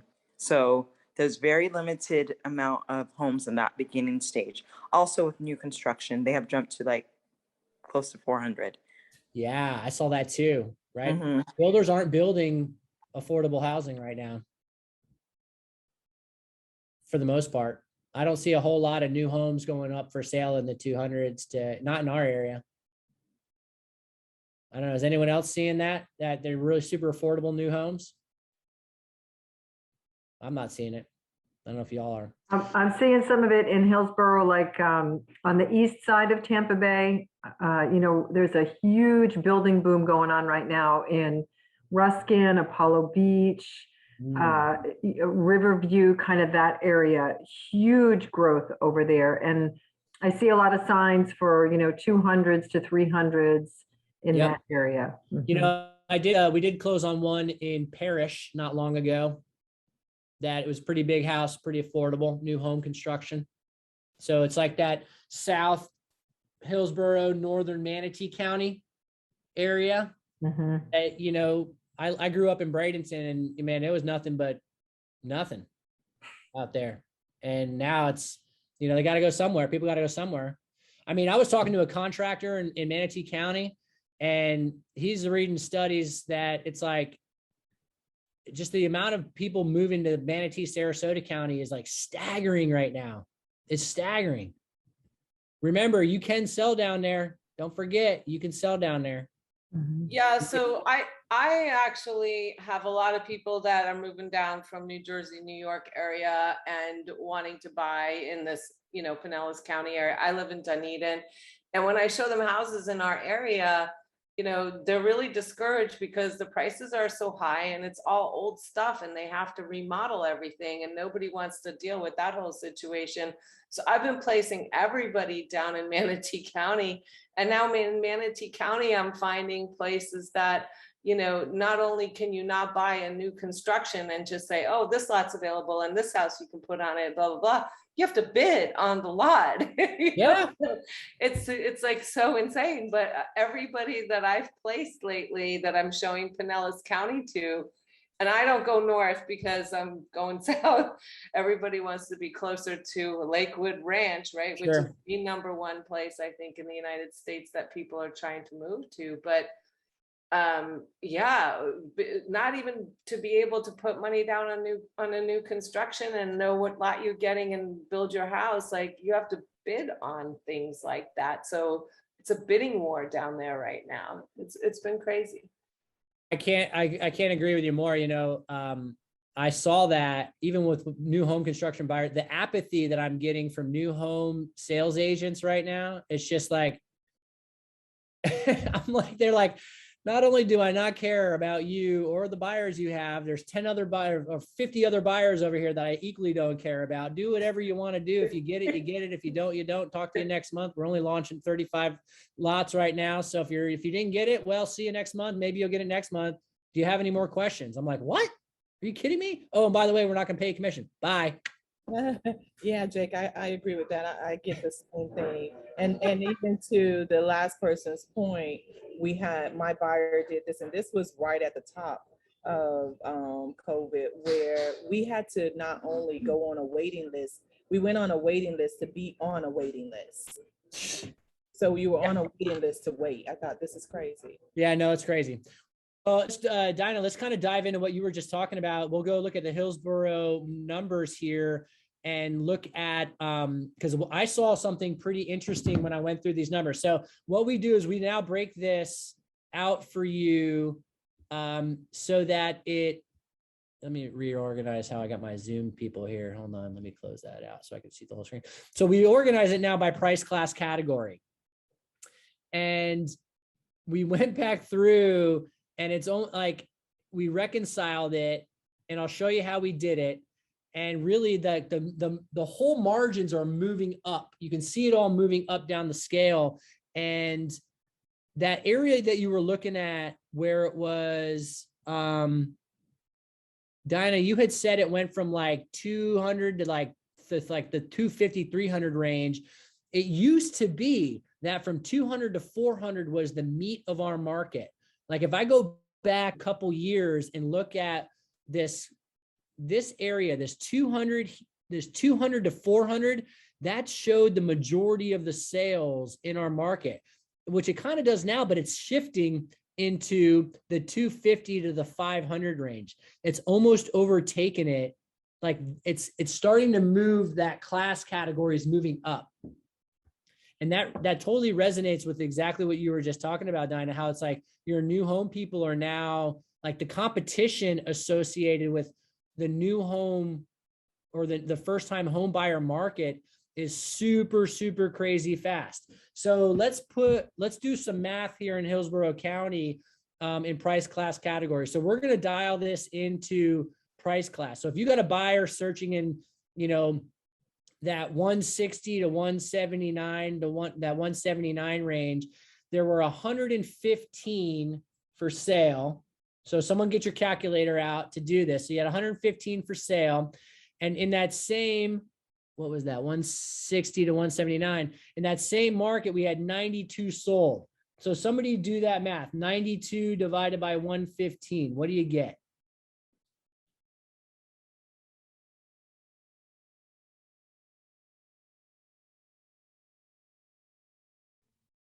.8?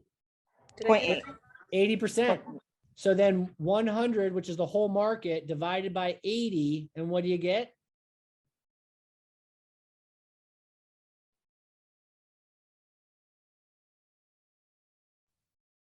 Sorry, Jake, say that again. So then you take the whole market, which is 100, and divide that to 80. So 100 divided by 80. 1.25. 1.25. 1.25. So 1.25 month supply of inventory in that price class category. Still extremely aggressive. So let's go. Does anyone have any buyers shopping like in that $100,000 range? It's crazy. There's such little inventory that has sold. 35 of them have sold, and there's 31 for sale. And really, we went and reconciled this, and I'll show you how we did it. And if you find a better way to do it, just let me know. I have no ego associated with this, but in all reality, there's like nothing for sale in the lower price ranges. And this data came, and I'll show you how I found it, and then we'll run it from there. So then, and this is more matching what Pro was sending us and for the three counties.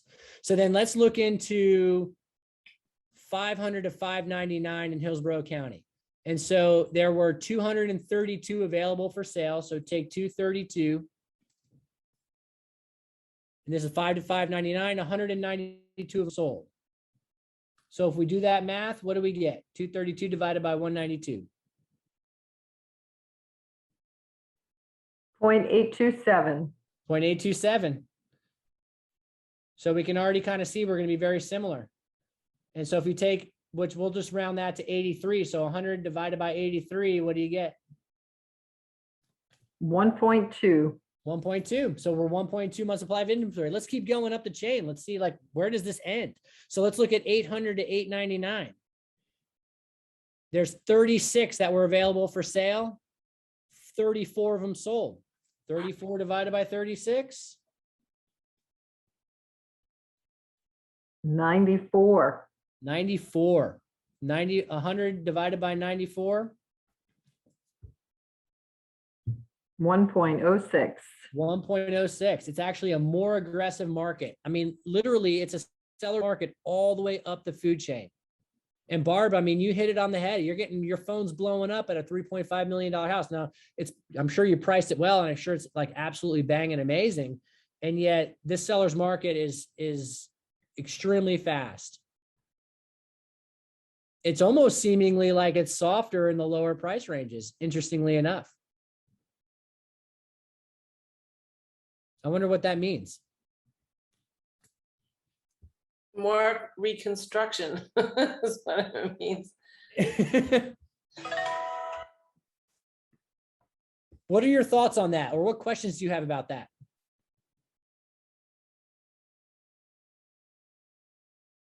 I think buyer fatigue, people who are in that price range were just having, or frustrated that they can't pay way more over to the price. Is this around the 200 price range you're talking about? Mm-hmm. Yeah, I mean, in buyer fatigue, I mean, we're seeing buyer fatigue happen all the way up the food chain in pretty much every price class category. I mean, Michael on my team, oh, God bless him. He put one buyer under contract 6 times and she canceled all 6 of them from back in January. And it was just like, it's like, are you kidding me? If you just bought that one that you put an offer on in January, you'd be sitting on 23% appreciation if you actually bought that house. But they're just like, you know, I mean, we are seeing a lot of buyer fatigue.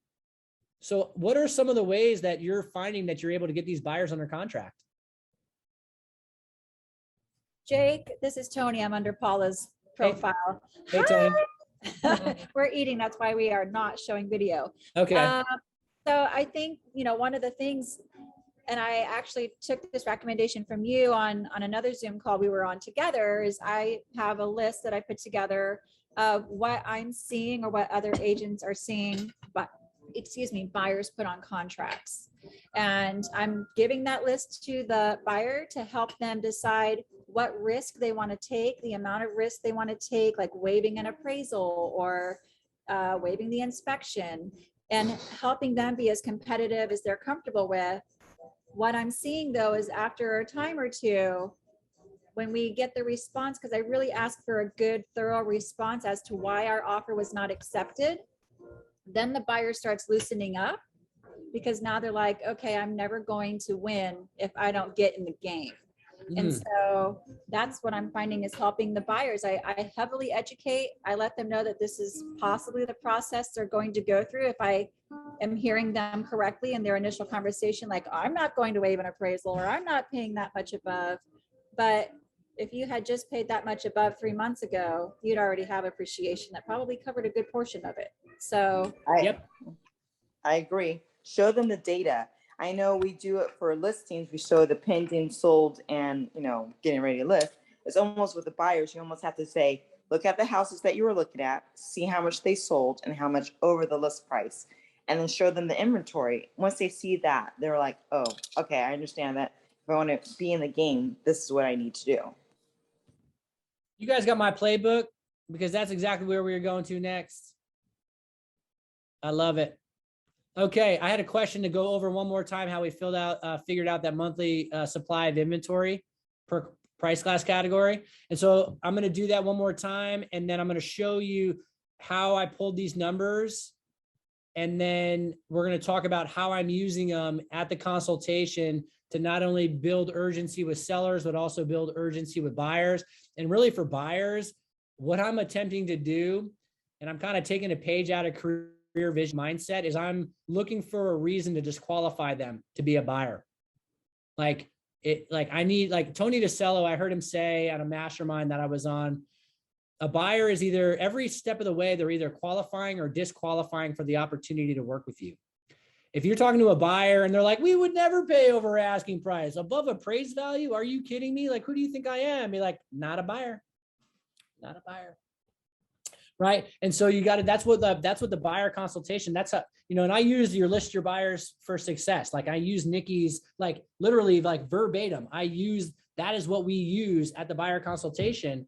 And you're either going to decide to hire me and that's great, or you're going to decide not to hire me and that's not so great. Or we're going to figure out that you've got an expectation that I can't meet and I'm going to have to turn you down as a client. Does that sound like a fair assessment? It does. Okay, great. Well, let's dive into these numbers so we can figure out how you're going to win the fight of your life in buying a house, because it's a fight. You're going to be on the ropes, getting beat up.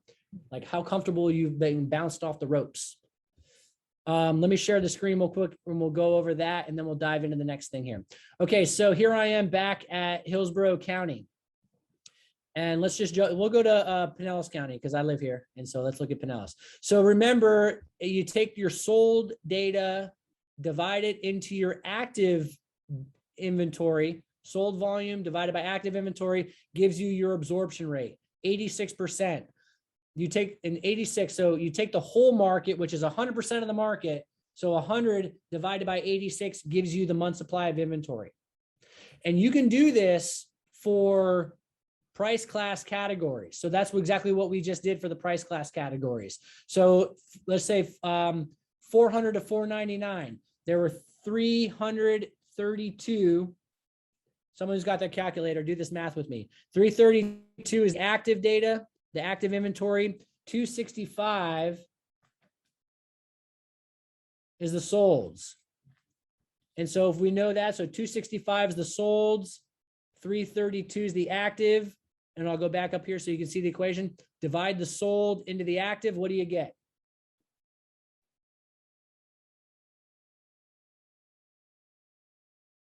$79.8%. We'll call it a cool 80. We're that close, right? And so 100 divided by 80 is 1.25. We did that earlier. So that's a 1.25 month supply of inventory in that price range. And so it used to be that you could see the market back when we had like a 3-month supply of inventory or a 3.5 month supply of inventory. You would look at, when you would go to your seller and say, well, you want to sell in 700 to 799. And you would figure out the month supply of inventory for that price range, and it would be drastically different than the market as a whole. It's not the case right now. Not in this market. They're pretty much super aggressive all the way through.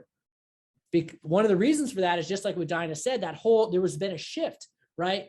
Because it used to be, again, that it was that 200 to 400 was the need of our market. And the 4 to 5, like 500 used to be luxury. And so now we're seeing the 4 to 500 in Pinellas County outnumbering the 2 to 250 range. So really the meat of our market moved from 200 to 400 to 250 to 500. And I think that happened in the last 6 months. I don't know. What do y'all think? You seeing that? Is that tracking? Oh yeah, you can see that in the numbers, the number of properties that sold in the different price ranges. You see it from the beginning of the year moving down or the beginning of the year moving up. Yeah. Right. Cool. Okay. Looking at my list of things to talk about. Any other questions on how we figure that out? So keep in mind, you can do that for neighborhoods as well. And when I show you how I pull the numbers, I'll do a quick neighborhood and I'll show you how I do it for neighborhoods. We talked about market numbers. We talked a little bit about how we use them. Now we're going to dive into how I pulled them. Everybody ready for that? All right, cool. Ready or not? Here we go. All right. Okay, look familiar? I use the MLS to do this. Oh, not that one. So I'm going to go to search and I'm going to do a detailed search. And I'm going to remove this active here. And I'm going to go down to county. Pinellas. There it is. Found it. And I'm going to go down to add remove. And you click on add remove. And in this category on the left, you're going to go to on market date, which is down here, alphabetical, on market date. Add it in. All right, it's there. And then go back. And once I did that, I then clicked on it and you click on the calendar and I just went back in time. July 1st to July 31st. And here we are, 2,459. Now remember this, and we say that, I've said this to sellers, I say this to anybody, right? The numbers are only as good as who's inputted them. So now that I know there's 2,459, what did that show? Yep. So I'm going back to the number sheet. 2,458 is what we had. And it depends on when we pulled it. I mean, here we are, August 27th, and the MLS has already edited that. So what happens is anyone ever sold a house like August 5th, but it like, you know, and didn't have a chance to mark it sold yet? Like that's what these numbers are kind of fluid. So what we're going to commit to be doing is we're going to be pulling this every month for everybody, like the 7th, like after the first week, we'll then pull it. It may fluctuate a little bit, but that's how we got it. And so then I was like, is that even true? Is that right? Because this was a little bit different than what we were seeing before. And so I would just go in here and we can see that there's actives. So there's currently still houses that are on that hit the market. And then let's go to the last section. Oh, all the way to the end. Here's like solds, some expireds. Here's one that sold for 4.7 million.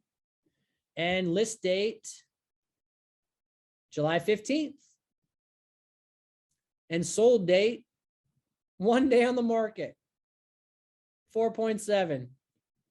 Sold 7,000 above asking price. Good times. And yet that's how we pulled it.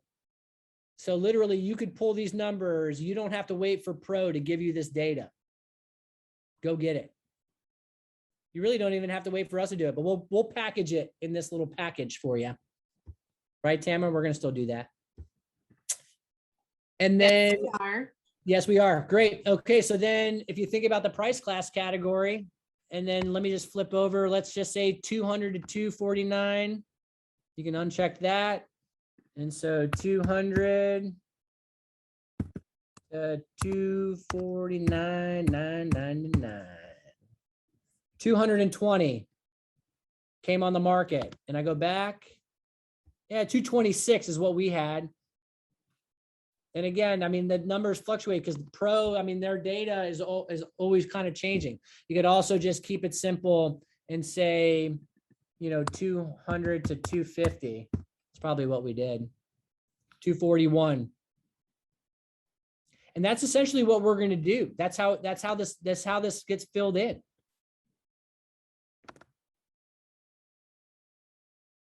Any questions on that? I'll run it through one more time. So I go to the search, a detail, uncheck active, because we don't want anything that's current. I don't care about if it's active, pending, sold, expired, withdrawn, doesn't matter.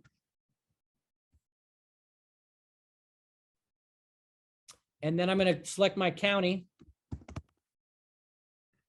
I mean, you could run this for Manatee County and Sarasota. It'd be interesting to see what that looks like. On market date, I actually service those counties, so I think I'm going to start doing that. July 1st through July 31st. There it is. Shows us our 2,459. What we ran into as we went further back into time, Pro stops keeping the ability to do this after about a year. So as long as we keep doing it every month, we're going to have pretty accurate numbers. So then the next step of that was to figure out the solds. And so what we did here, we'll go back to detail, uncheck that, check sold, click on the calendar, July 1st through July 31st, Pinellas County, 2,110. Yep, 2,109. So that's how we got our sold data.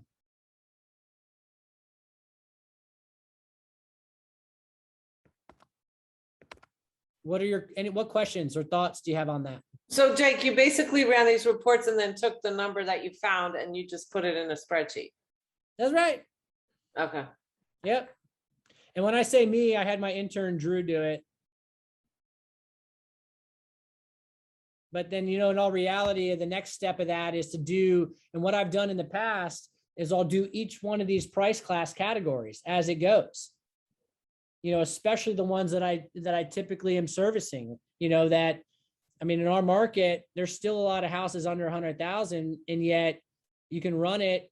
You know, if I meet with a buyer and they want to, you know, and they're pre-approved up to 400, I'm going to break this out. I'm like, here's the market as a whole. Here's what everything that's happening in the area you want to shop in. And then here is what's happening in the price range that you want to shop in, which then takes us to, okay, well, I want to be, you know, in Palm Harbor. Like, okay, great. Well, let's take a look at it. Let's see what's happening in Palm Harbor. And so we can, so really, this is kind of getting into how I use it with clients, actives, pendings, and solds. And I'm going to clear this, and I'm going to do the last 6 months. So if I had a buyer that wanted to shop and they're looking like, you know, that, you know, 250 to 450 range in Palm Harbor, and let's just say, you know, they want to be,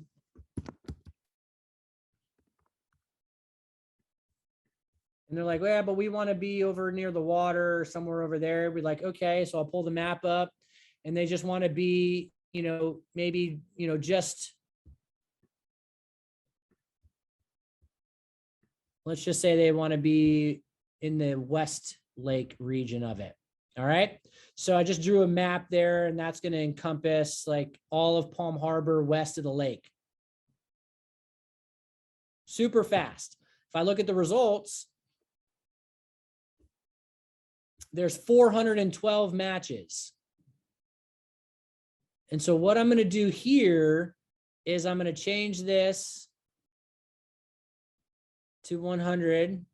Now this is like a big, just for Palm Harbor, like what's happening in Palm Harbor just on this side. Like if I wanted to go to Palm Harbor University High School, what's it look like there?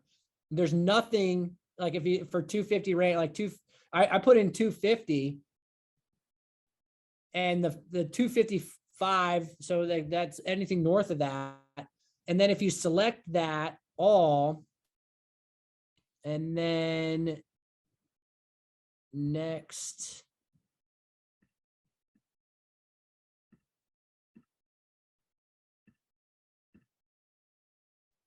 Jake, you can just click that all button at the top of the page. Thank you, June. You're welcome.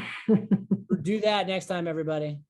And so then it kicks out this report. It's like 26 pages. However, I'm going to just go to where it matters. So it shows us that there are, which one is this?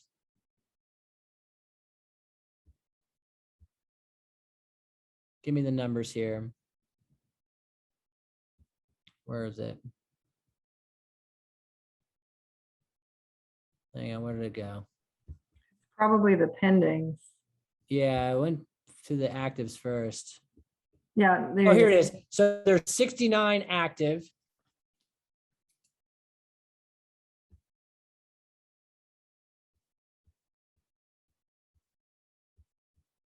Scroll on, scroll on.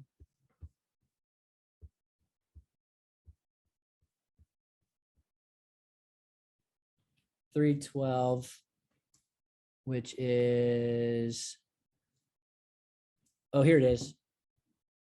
$412 total. I think those are the pendings. This didn't give me what I wanted. Hang on. Go back over here.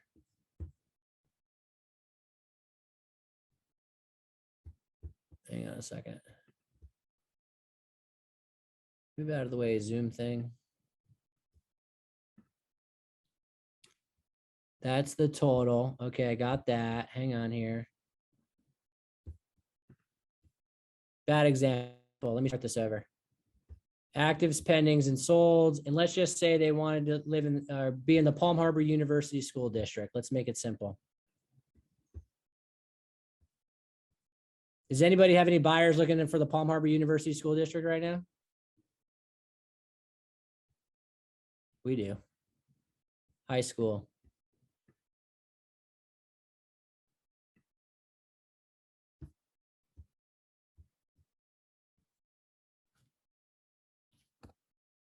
Oop.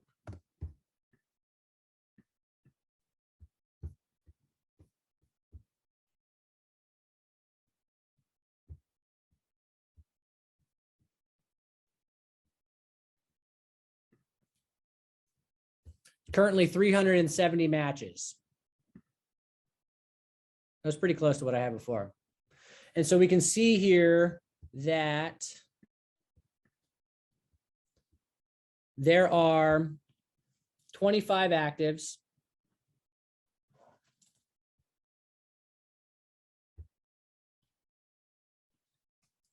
$94.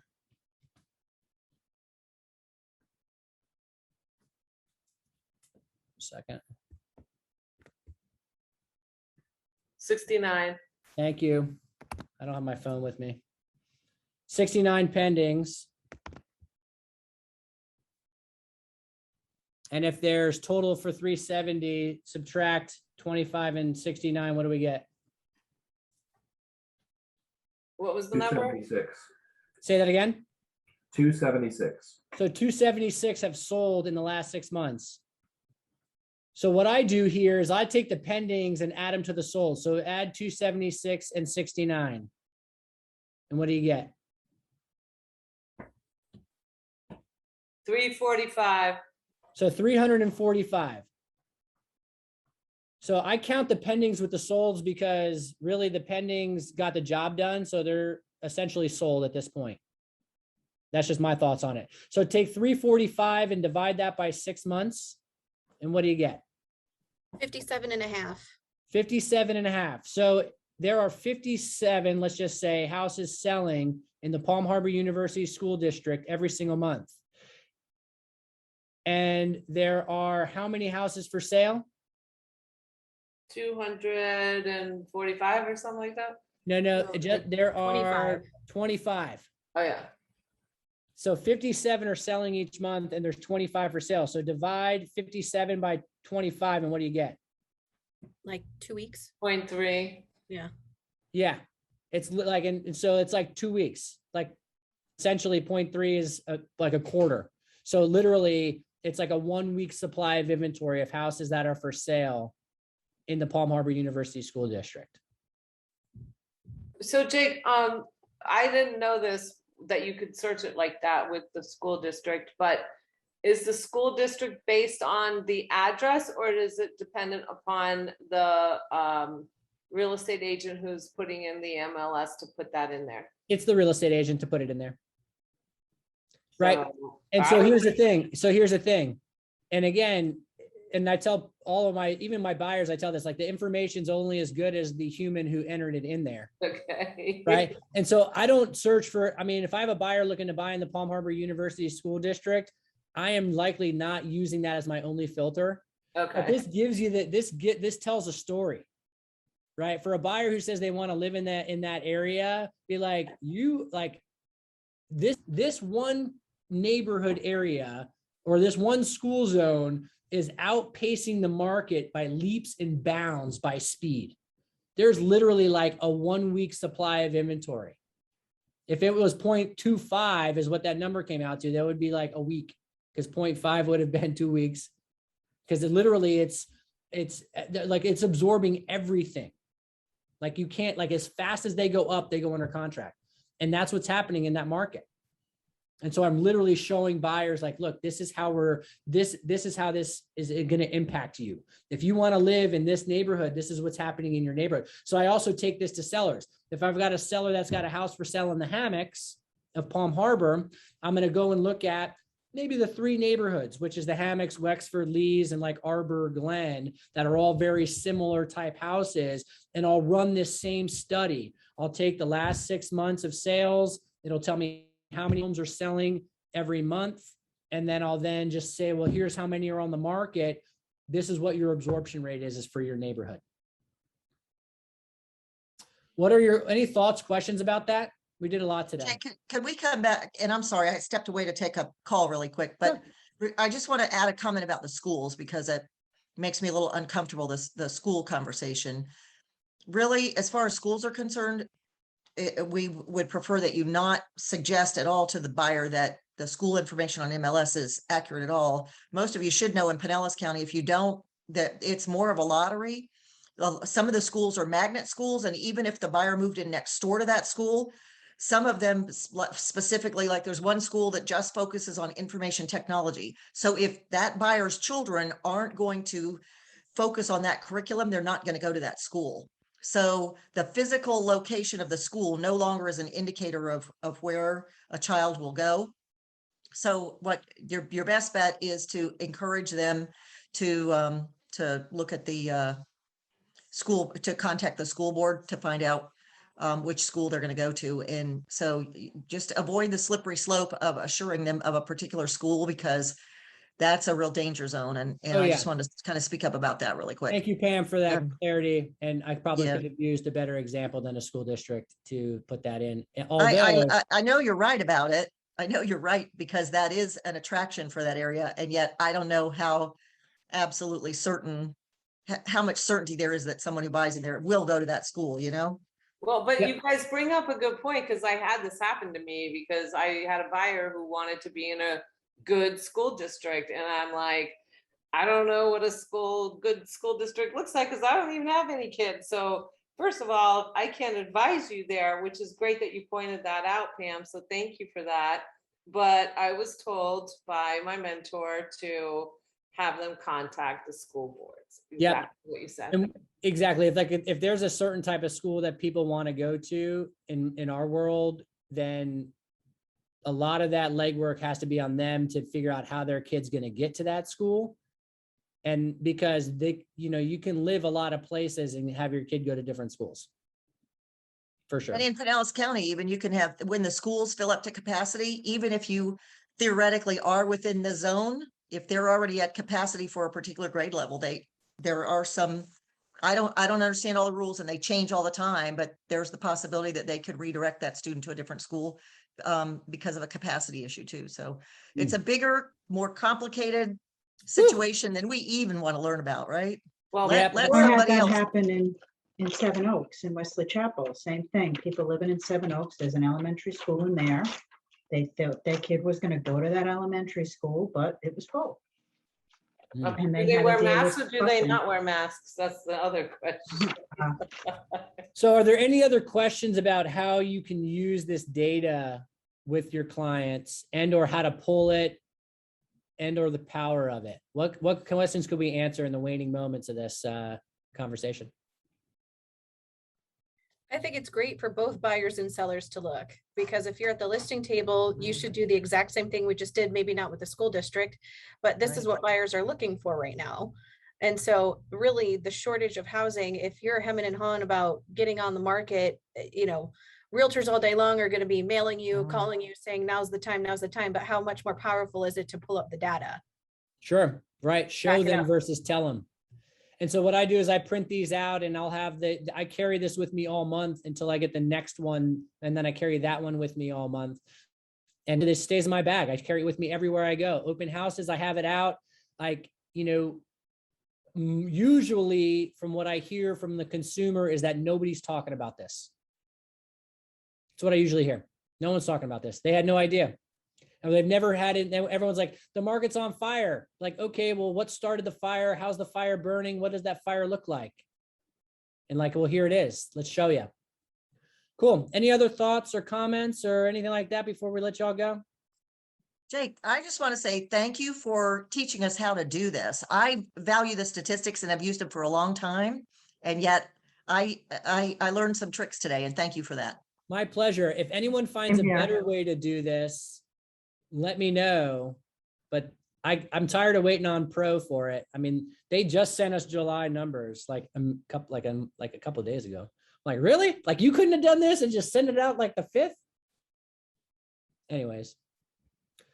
Okay, well, let's leave it at that, everybody. I appreciate you, and I'm sure we'll see Gary on the next one. Thanks, Jake. Thank you so much. Yeah, my pleasure. Appreciate you guys.